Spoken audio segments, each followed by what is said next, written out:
Oh, man, you know me. If I was any better, I'd be twins, brother. Yep, that's right, man. So take it Even if away. I What's had on your something to mind? complain about, I wouldn't do it.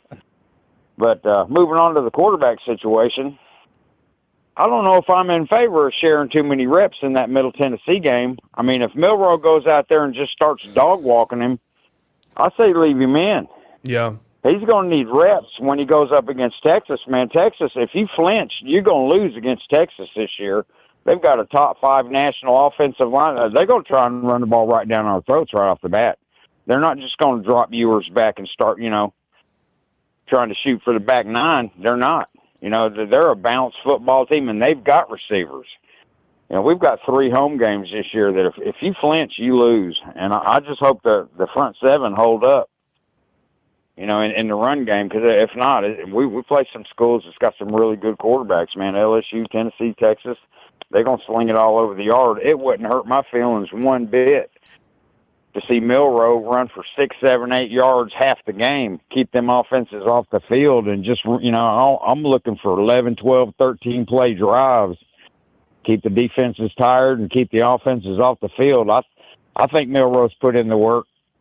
And I think he's the guy, unless he just, has a catastrophic, turnover meltdown or something. I mean, I'm counting on him to come through. I really think he's got the intangibles to be the second coming of Michael Vick if he can just get the light to turn on. But it all comes down to offensive play calling. Don't make it too hard for him, and I think he'll be just fine. The thing about Jalen Milroe, and you bring up a great point, is just because a guy starts, like if he starts balling out of control, you make up a great point. Like Coach Saban doesn't pull guys out and then, just like sub guys in easily, because he's always talked about this. And I was always interested in this as well. I was like, oh, these guys are only going to play till halftime. And people are like, why is, like, for example, like Tua, why is he still in the fourth quarter or whatever? And Coach Saban has always said, because these guys need to get fourth quarter ready. Right? And that makes perfect sense. Like, yeah, you can't pull these guys out in the third quarter and they're not ready. That game against Texas is going to go 4 quarters 100%. So, and if he's rolling, then leave him in. And you're right. Like, Jalen has all the attributes to just be such a problem in college football. And last year doesn't dictate this year. People, I get it. Like, when people talk about Jalen, they feel that he's like a turnover machine and this and that. Look, the guy won a big-time game coming with limited preparation against Texas A&M last year.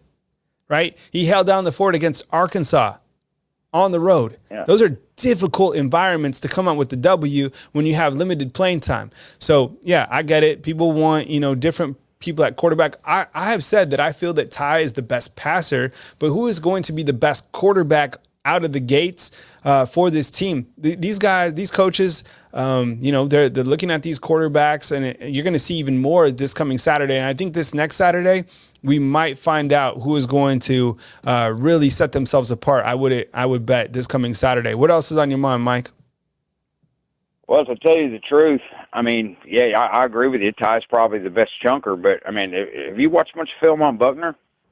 Yeah, and the thing about Buckner, and I have. Yeah, and the last bowl game that he played in was pretty good. Like how many times? Like the guy can play for sure. And the one thing that stood out to me was, I think he's very similar to Ty Simpson in the sense that he has a lot of athleticism. I didn't know that he was that athletic, but the guy can run as well. He ran for 1,500 yards and passed for like 40 some odd touchdowns his junior year, but he played high school ball out in California. He didn't have a senior season. And then, so he was off a year and then started against Ohio State and played pretty good. He had the 3rd most total yards in high school history. And from what I've seen, he's not as good a runner as Milroe. I mean, he can't just sprint away from people like Milroe. But that kid, for a quarterback, he don't slide for nobody. He ain't looking to get out of bounds. And I'm telling you, he'll take off and get 8 yards if there ain't nothing else there. And I like that in a quarterback, especially when we're going to be going up against these, air raid offenses that's going to try to put up 40 points a game. I kind of prefer Buckner over Tyler. He's got more experience. He's more of a grown man. I'd have him at number 2 right now. I mean, that's just my opinion, just because he knows when to take off. He's decisive. And when he takes off, he gets positive yards every single time. You don't see that kid taking a sack.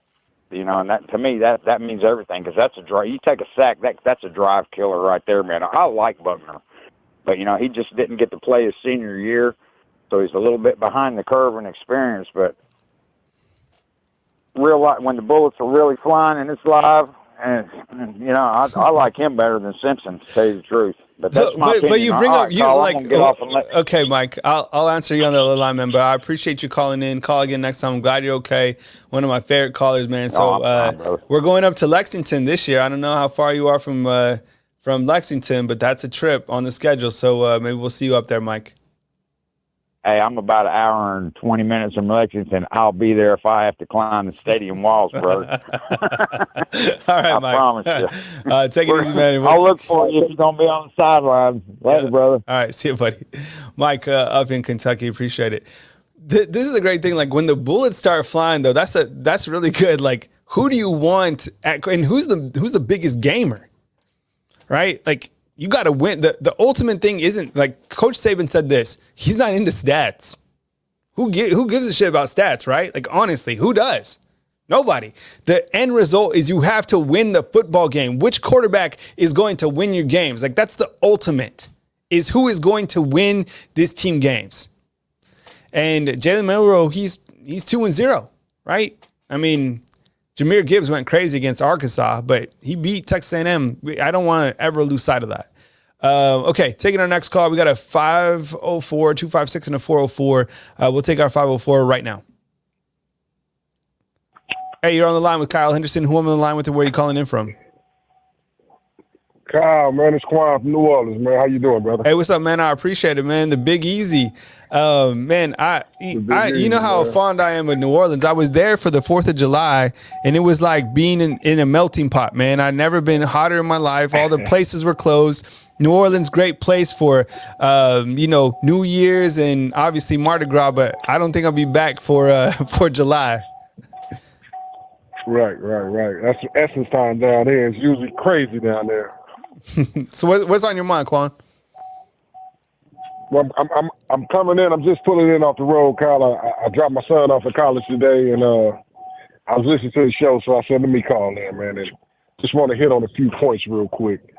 First point is, when Nick Saban come out and chastise our wide receivers, people got to understand that our coach does not have the Les Miles syndrome from 2014 to 16 when he had Leonard Fournette, and he thought Leonard Fournette was Luke Cage, and he can run through 9 and 10-man boxes. Coach Saban knows for us to win a national championship, we're going to have wide receivers that can stretch the field.